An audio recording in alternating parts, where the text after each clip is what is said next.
Hello and welcome to another Wednesday vlog. So I've been reflecting a lot recently on my own particular skill set when it comes to bushcraft and forest school. I'm in I would say, a very privileged place in that I know a lot of excellent forest school leaders and bushcraft instructors. But I feel I sit somewhere in the middle of their skill set. So whenever I compare myself to these instructors, no, comparison isn't very helpful for growth.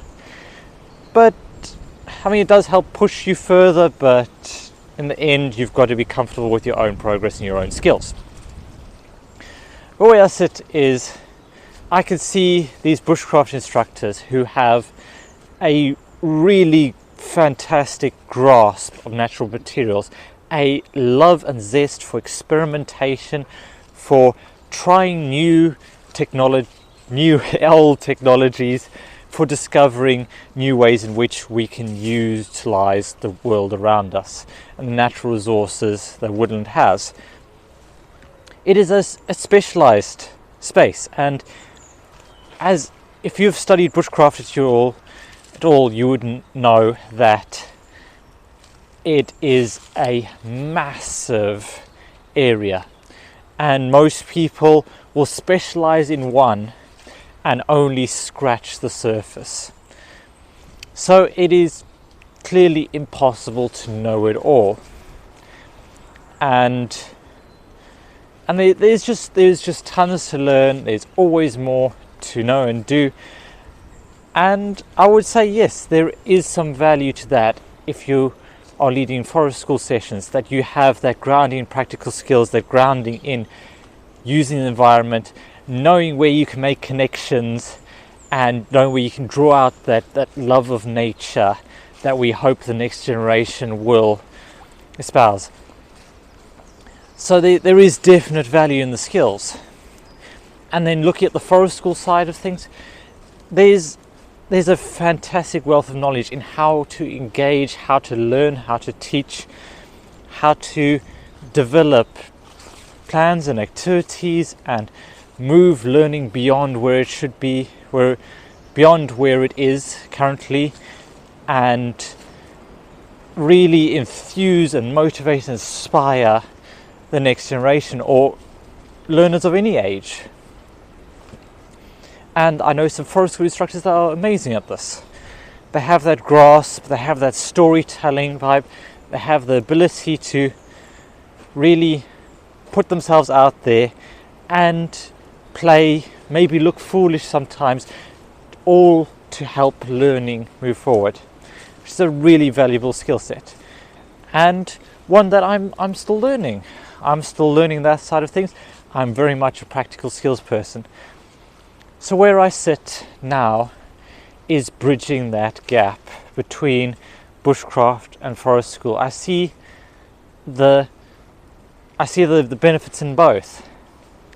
And when I look at other practitioners that are also bridging that gap, I see them most of the time gathered around the Institute for Outdoor Learning, the Bushcraft Professional Practice Group, the people I meet at the conferences there. And this may as well be a plug for the conference. It's really fun. It's coming up in March. Do check it out. There's links are all around. Look for IOL Bushcraft PPG conference. Fantastic event. But anyway, I digress. These are the people that are bridging the gap and bringing those two worlds together. Bringing that exploration, that rooting in the natural world in, and bringing it together with the skill set of teaching and learning. Because as we have seen all too often, and this is something that I've heard Paul Kirtley and others talk about, is that just because you know how to do a skill, you know about a skill, does not mean you know how to teach it.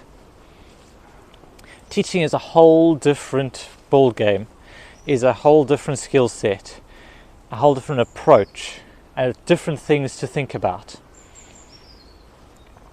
But forest school without bushcraft lacks those roots.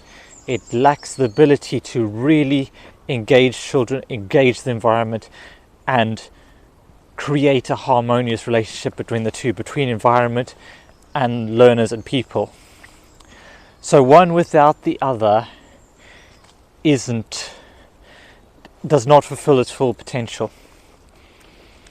And I think, yes, as they do, they have values, and you should really, if you're looking to be an outdoors instructor, you should really have a good grasp of both the natural elements, the skills side of it, the connection, the knowledge of the environment, as well as the ability to teach and the ability to get that information across to the learners we're responsible for.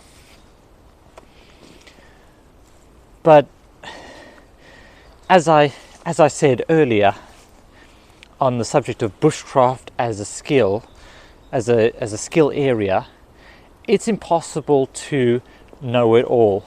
It's impossible to be well versed in every single facet of bushcraft, because you could spend a lifetime and develop a really great skill set in the UK and then go to somewhere like Africa and be totally out of your depth. There are parallels and there are universal principles, and we do try and teach that, but it's a massive area. So what I'm getting to here is, and this is also, I feel, a message to myself, is that you don't need to know everything. You don't need to be as a forest school leader, you don't need to know how to make bow drill fires with 20 different woods and know the exact density of each. Chances are, if you're based in a primary school, you're not going to use that. Is it, however, helpful to know how to create a bow drill set and know some good woods for it? Yes, you can use that and you can develop the children's knowledge. And it's not saying that you shouldn't go out and learn 15 bow drill woods, but don't beat yourself up if you don't know.